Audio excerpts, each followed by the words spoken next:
The private jet was supposed to land in luxury, not desperation. But when a Christmas storm forced it into an emergency landing, billionaire Adrian Vale and his family were stranded in a forgotten town with no Wi-Fi, no designer stores, and nowhere to hide from the cold. Adrian's wife complained about her ruined makeup, his son complained about losing his gaming tournament, and his daughter complained that the small motel had nothing she recognized. Then a quiet local mechanic named Daniel opened his home to them. Adrian barely noticed him. He was too busy trying to close a billion-dollar deal from a dying phone. What Adrian didn't know was that Daniel worked at the factory Adrian owned, and that factory was about to be destroyed by the very deal he was fighting to complete. That night, Adrian heard Daniel's wife whisper that their home might be taken away. For the first time, the billionaire stopped thinking about numbers. He started listening to the people behind them. And in that frozen town, Adrian learned that a company's value means nothing if its people are forgotten every day. The storm trapped everyone for another day, and the luxury family had no choice but to live like ordinary people.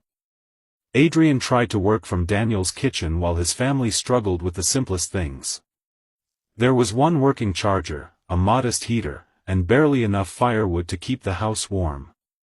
His daughter, Chloe, mocked the aged furniture until Daniel's pregnant wife offered her a blanket without complaint. Outside, Adrian followed Daniel to the factory because he needed a stable signal. There he saw workers repairing broken machines with frozen hands. Daniel explained that the company had been replacing employees with unreliable robots and cutting costs. Adrian had approved those changes without ever meeting the people affected. Then an elderly worker named Henry received a termination notice after 35 years of service. His family depended on his paycheck. Adrian watched him lower his head, and something inside him cracked. The billionaire who had demanded another million suddenly wondered what his own decisions were costing. His priorities changed that night. Later that evening, Adrian's daughter saw Daniel give his only warm meal to a stranded traveler. She asked why he would help someone who could never repay him. Daniel simply said, "Kindness isn't an investment." Adrian heard every word. Meanwhile, his lawyers called with good news. The buyer had accepted the billion-dollar price, but there was one condition. All local production would move overseas. The town factory would close. Hundreds of families would lose their jobs. Adrian had only one real decision left. His own wife urged him to accept the deal. She said they could donate money later and still look generous. But Adrian looked around Daniel's small home and remembered the workers he had seen freezing beside broken machines.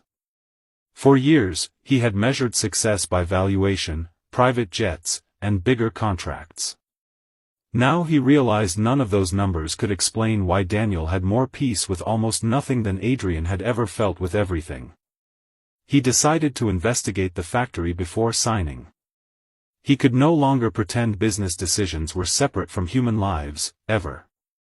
The next morning, Adrian learned the truth. The factory was not failing because of its workers. Corporate managers had been cutting maintenance, buying cheap robots, and blaming employees whenever production slowed. The billion-dollar buyer knew this and planned to close the plant after taking the profitable assets. Adrian's own executives had hidden the details because they feared he would cancel the deal. Then Daniel received a notice that his mortgage would be called in if the factory closed. His pregnant wife tried to stay calm, but Adrian could see the fear in her eyes. He finally told Daniel who he really was. Daniel was stunned, but Adrian didn't ask for forgiveness. He asked for the truth. Daniel told him that the town didn't need another speech from a rich man. It needed someone willing to stand beside them. Adrian made a call to his board. He rejected the sale. Then he announced that the factory would remain open, broken equipment would be replaced properly, and workers would be trained instead of discarded. For Adrian, it was the most important choice he had made in years. Adrian returned to town before Christmas morning with his legal team and a decision that shocked everyone. Every employee who had been laid off was offered a job back. The factory would be modernized, but the machines would support workers instead of replacing them. He also paid Daniel's overdue mortgage anonymously, until Daniel discovered the truth. Henry received his job back with a new long-term contract. The town that had expected another wave of closures suddenly had hope. Adrian's wife, once obsessed with appearances, quietly apologized to Daniel's family. She canceled her celebrity-filled Christmas party and stayed for a simple community dinner instead. Chloe helped carry firewood without complaining. For the first time, Adrian's family saw how much dignity could exist in a small home.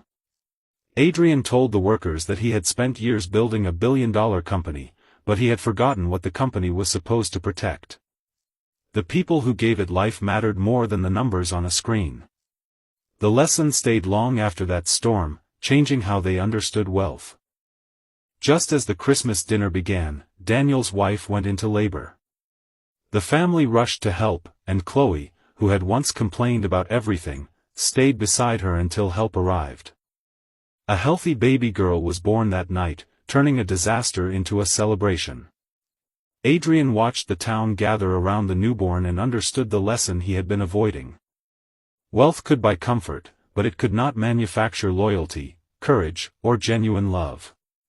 He promised the workers that the factory would never again be run by spreadsheets alone.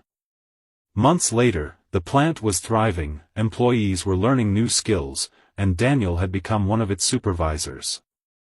Adrian still owned a billion-dollar company, but he no longer measured his life only by its value. Every Christmas, he returned to that small village with his family. They shared food, repaired homes, and remembered the storm that changed everything. Adrian had arrived believing people were numbers. He left understanding that numbers can build fortunes, but people give that fortune meaning. Adrian carried that lesson with him forever.